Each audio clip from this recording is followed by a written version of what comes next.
अध्यात्म विज्ञान कोई धर्म या संप्रदाय नहीं है, ये स्पिरिचुअल साइंस है जो कुदरत के कानून पर आधारित है। ये विज्ञान पूरे ब्रह्मांड के सभी रहस्यों को उजागर करता है और जीवन के सभी पहलुओं को समझने के लिए एक नई दृष्टि देता है। इसी को आर्ट ऑफ विजन कहते हैं, दुनिया को देखने की एक नई दृष्टि, जो अध्यात्म विज्ञानी परम पूज्य स्वामी श्री कमलेशानंद जी के निर्देशन में सनातन सत्य का अनुसंधान कर हमारे जीवन को प्रकाशित करे। जय सच्चिदानंद। भगवान जन्म मरण वाला है कि अजन्म? बोलो। जेना जन्म मरण होय, अनामी आरूपी અને जन्म मरण થી પર ને છેલ્લો પ્રશ્ન, ભગવાન ટેમ્પરરી હોય કે પરમેનન્ટ? બોલો। ભગવાન અનામી આરૂપી જન્મ મરણ થી પર અને પરમેનન્ટ, કરેક્ટ? હવે તમે કોઈનું નામ દેશો ભગવાન તરીકે તો નામ રૂપી જન્મ મરણ અને ટેમ્પરરી ચારે જવાબ પૂરા થશે। બોલતા નથી, હા કે ના બોલો। હું ડેફિનેટલી વાત કરું છું, મારો કોઈ નથી કહેતો, તમે જવાબ આપો એની વાત કરો છો। તમે કોઈનું પણ નામ દેશો તો ચારે જવાબ ખોટા હશે। સાચી વાત છે। માટે ડેફિનેશનમાં નામ આવે નહીં, બોલતા નથી। યસ કે નો? ભગવાનની વ્યાખ્યામાં નામ ના આવે, રૂપ ના આવે, જન્મ મરણ ના આવે અને ટેમ્પરરી ના આવે। તો પણ આ છે કોણ ભગવાન પછી?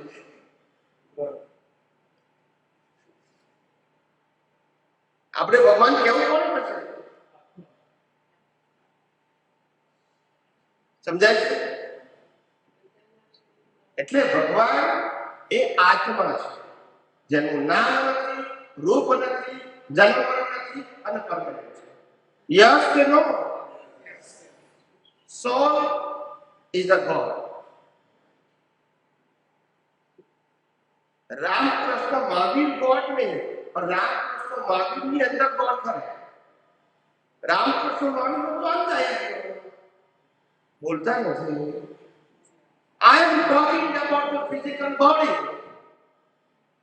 એનો અંત આવ્યો કે નહીં? એનું નામ હતું કે નહીં? રૂપ હતું કે નહીં? જન્મ મરણ હતા કે નહીં? અને ટેમ્પરરી હતા, પણ એનો આત્મા આપણે તો બોડીને ભગવાન માનીએ છીએ। કેટલું બધું જ્ઞાન પામી ગયા આપણે બધા, બોલતા નથી।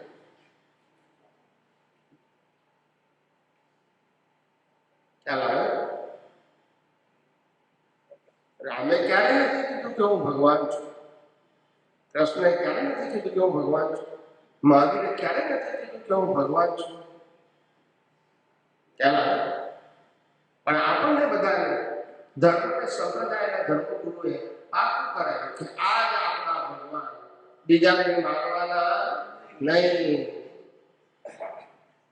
આ ધર્માંધતા અને કટ્ટરતા કોણે ઊભી કરી?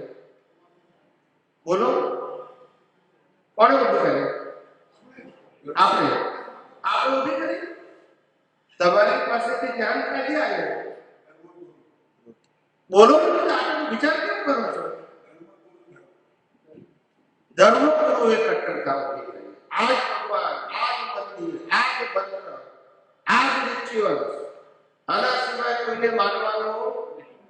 અને સનાતન સત્ય કહેવાય? અને સનાતન સત્ય કહેવાય? આ સનાતન ધર્મ છે? બોલતા નથી। વિચાર કરો, હિન્દુસ્તાનનો પ્રત્યેક નાગરિક આખા વિશ્વને ગાઈડ કરી શકે એવું સામર્થ્ય ધરાવે છે, પણ પોતાની શક્તિઓ પાર્ટીશનમાં ખલાસ કરે છે। જ્યાંથી મોટા પાર્ટીશન, જ્યાંથી મોટા પાર્ટીશન ખ્યાલ આવે છે ને, તેવી થઈ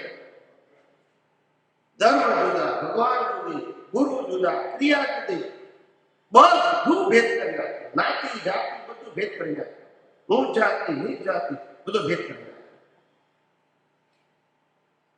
મનુષ્ય તરીકે ડેવલપમેન્ટ તરીકે ઓળખવાનું પરમાત્મા, ને ઊંડા ઉતરી ગયા બહાર. યસ કરો. હિન્દુસ્તાનનો પ્રત્યેક વ્યક્તિ સનાતન ધર્મ એટલા માટે માને છે કારણ કે આત્મા સનાતન છે અને મુક્તિ સનાતન છે. જન્મ મરણ સનાતન ના હોય. બોલતા નથી. પણ આ કટ્ટરતાને કારણે, ડિવિઝનને કારણે સાચી વાત સમજી શક્યો ને વેર ઉભા થયા. યસ કે નો? રાષ્ટ્ર ઉભા થયા. ફાયદો શું કર્યો? ફાયદો શું કર્યો?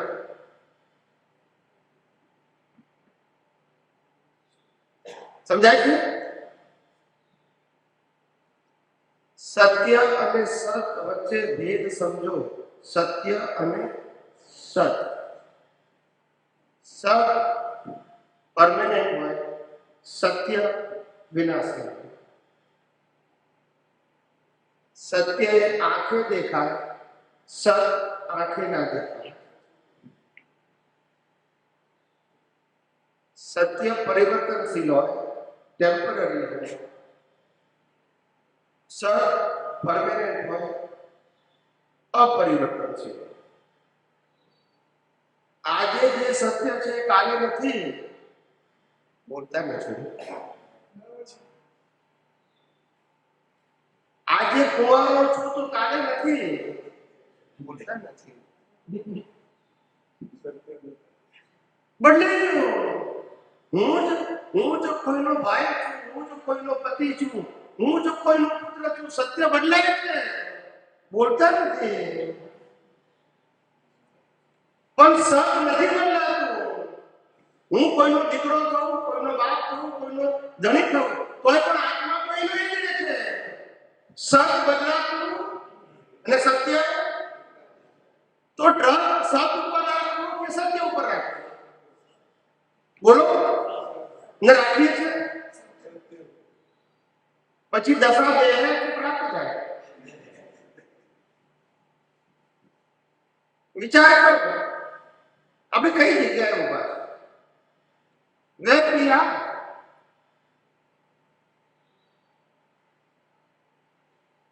સાચી વાત સમજવા પ્રયત્ન કર્યો જ નથી. બધાએ પોતપોતાના સંપ્રદાયને પાકા કરવા પ્રયત્ન કર્યો. બાકી હિન્દુસ્તાનનો મનુષ્ય એટલો સમર્થ છે કે આખા વિશ્વને ગાઈડ કરી શકે એવી તાકાત પ્રત્યેક મનુષ્યમાં છે.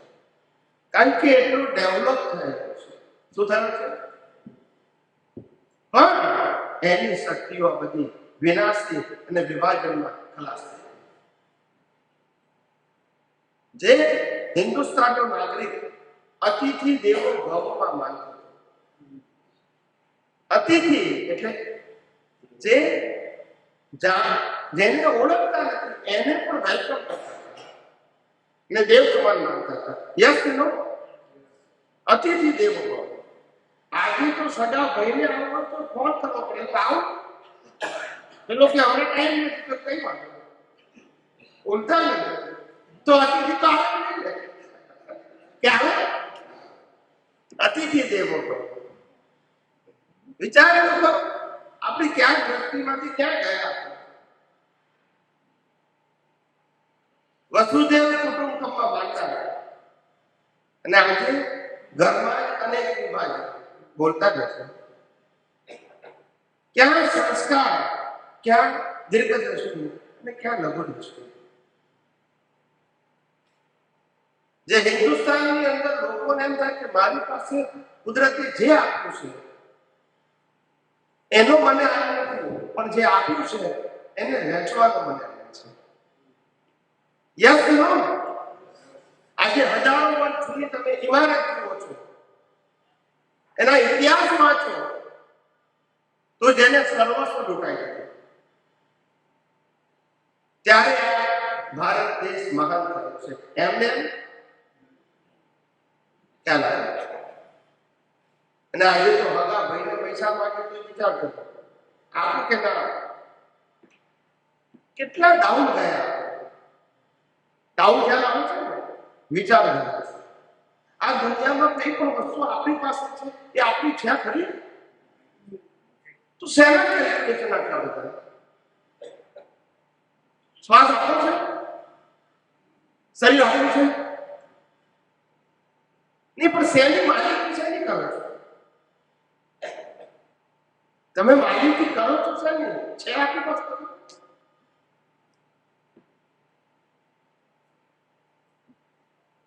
જે આનંદ આપવામાં છે ને એ આનંદ લેવામાં નથી. સમજાય છે? તમે વિચાર કરજો, આ વૃક્ષ છે અને વૃક્ષ તાર તડકો બેઠે છે પણ છાંયો આપે છે, બોલતા નથી. ફળ આપે છે, સુગંધી આપે છે, એ બેઠીને ઝાડ એ નથી કહેતું કે આટલો તાપ ને ઠંડી બેઠું છું, તું શેનો છાંયો લઈ લે છે, તું શેનો ફળ લે છે? તો કે છે મનુષ્ય શું કહે છે? હું કમાયો, આ તો મારું છે, બોલતા નથી. ના, આ નદી તમે મારું પાણી કેમ વાપરો છો? તમારું છે, બોલતા નથી, પણ તમે વાપરો છો એનો આનંદ છે. ત્યારે આપણે માતા તરીકે પૂજીએ છીએ ગંગા માતા. યસ કે નો? સમજાય છે? કુદરત છે, ફક્ત દાન જ સુધારવાનું છે. સુધારવાનું છે આપણા બધાને દાન જ કરવાનું છે. વસ્તુ લઈને જવાનું નથી કે નક્કી છે બધાય માટે આપવામાં આનંદ અનુભવો, લેવામાં નહીં. પહેલા જમાનાના માણસો એવા હતા કે માગવું અને મરવું બે હરખું લાગતું. સમજાય છે? ગમે એટલી જરૂરિયાત હોય બોલે નહીં, પણ જો કોઈને ખબર પડે તો એ ગુપ્ત દાન કરતા. મેં આપ્યું પણ કે એનો અહમ ના દુભાવે અને મને આપવાનો આનંદ થાય કે મેં કોઈને હેલ્પ કરી શક્યું, મને કુદરતે મોકો આપ્યો. શું આપ્યો?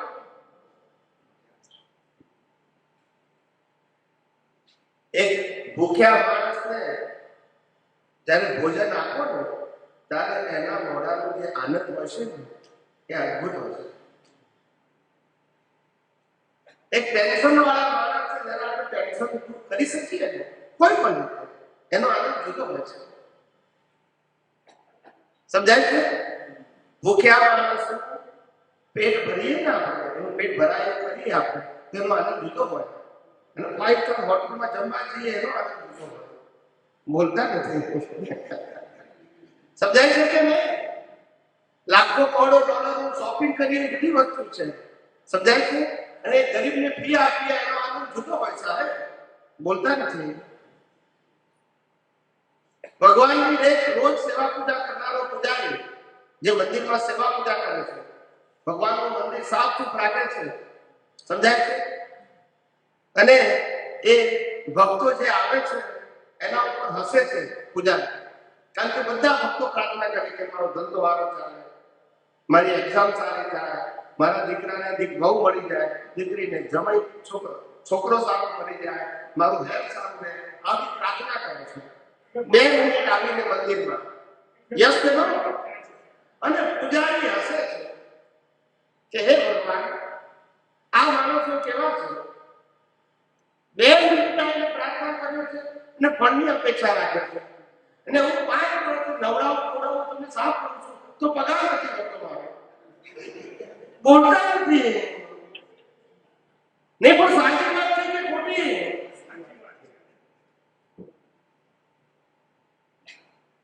આપણા બધાની બુદ્ધિ સભ્ય ક્યાં જતી રહી ખબર નથી પડતી. માંગવાની વૃત્તિ જે હિન્દુસ્તાનનો પ્રત્યેક વ્યક્તિ આપવામાં આનંદ અને અભિમાન પણ નતો કરતો હું આપું છું, ત્યારે ઇતિહાસમાં એમ થાય છે. સમજાય છે? માટે જીવનની અંદર ફિલોસોફી બદલો. મારી પાસે જે છે એ કુદરતનું છે ને હું કોઈને આપી શકું એનો મને આનંદ છે. સમજાય છે? આપી શકું એમ, લઈ શકું એવું નથી. સમજાય છે? જીવન જીવવા માટે અચૂક માણસે મહેનત કરવી જોઈએ, પરિશ્રમ કરવો જોઈએ, એની આપણે ના પાડતા નથી. પણ કુદરત જ્યારે તમને આપે છે તમારા જીવન જીવવાથી વિશેષ, ત્યારે તમને એનો એ આનંદ મળે કે હું કોઈને કઈ રીતે સાચા માણસને હેલ્પ કરી શકું. ત્યારે એ પૈસાની કિંમત છે, નહીં તો કોઈ કિંમત નથી. સમજાય છે? અને આજે આપણે જોઈ રહ્યા છીએ કે જે હિન્દુસ્તાનમાં આપણે જન્મેલા છે ને આપણું બાળપણ કેવું ગયું હતું એ આપણને ખબર છે. મા બાપ કેવા સંઘર્ષમય જીવન જીવતા હતા એ આપણને ખબર છે. પૈસાની શું કિંમત હતી એ આપણને ખબર છે. યસ કે નો? અને પણ એ બધા સાથે એમની પાસે પૈસા નતા, સાધનો નતા, સંપત્તિ નથી, પણ સંસ્કાર તો આપ્યા છે. બોલતા નથી. એટલું તો આપ્યું છે કે કોઈ પણ પરિસ્થિતિમાં આપણે જીવી શકીએ. આજના છોકરા જીવી શકશે? વિચાર કરજો, તમને શું મળ્યું છે અને તમે શું આપો છો. પછી તમે અપેક્ષા રાખો કે અમારા દીકરાઓ સેવા ના કરે. સંસ્કાર યસ નો? આ દશા થશે. એટલે આપણે આપણું જે જીવન છે હાઈફાઈ કરવા ગયા ને એમાં આપણે સાચા સંસ્કારો, જે લોંગ લાઈફ ચાલેલા, જે જન્મ ચાલેલા, એ બધા ખલાસ કરી નાખે અને ટેમ્પરરી સંસ્કારો લઈ લીધા. જેને શો અપ કહેવાય. શું કહેવાય? દેખાવ. સમજાય છે? દેખાવાની જરૂર નથી, કેરેક્ટરની જરૂર નથી. શેની જરૂર નથી? કેરેક્ટર. ચારિત્ર એ અત્યારે રહ્યું, ખાલી શો અપરાય.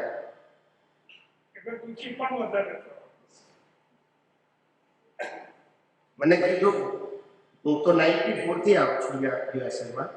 મને કીધું કે Swamiji, what is the difference between India and abroad? Because you are coming here multiple times. ત્યારે મેં કીધું ક્વોલિટી. શું કીધું? ક્વોલિટી, કેરેક્ટર ઇન્ડિયામાં છે. અહીંયા દેખાડો, શો ઘણું સારું છે. અહીંના ફ્રૂટ આવડા મોટા હોય, અહીંના ફ્લાવર આવડા મોટા હોય, પણ સ્મેલ ન હોય, ઉડતા નથી. ને ત્યાં ગુલાબ આટલું હોય પણ સુગંધી હોય, ક્વોલિટી, બોલતા નથી. યસ કે નો? અહીંનો અબજોપતિ હોય અને ફેક્ટરીઓ ચાલતી હોય, 1000 કર્મચારીઓ કામ કરતા હોય, પણ કેરેક્ટર ના હોય. ના, હિન્દુસ્તાનનો ગરીબ માણસ હોય, એની પાસે કલાક નિર્ગત ના હોય, પણ કેરેક્ટર. યસ કે નો? હું સારા ખરાબની વાત નથી કરતો. આપણો વારસો આપણે ગુમાવી રહ્યા છે એની વાત કરું છું. એ લોકો મેળવે કે નહીં એ આપણો વિષય નથી, પણ આપણે ગુમાવી છે એ આપણો વિષય છે.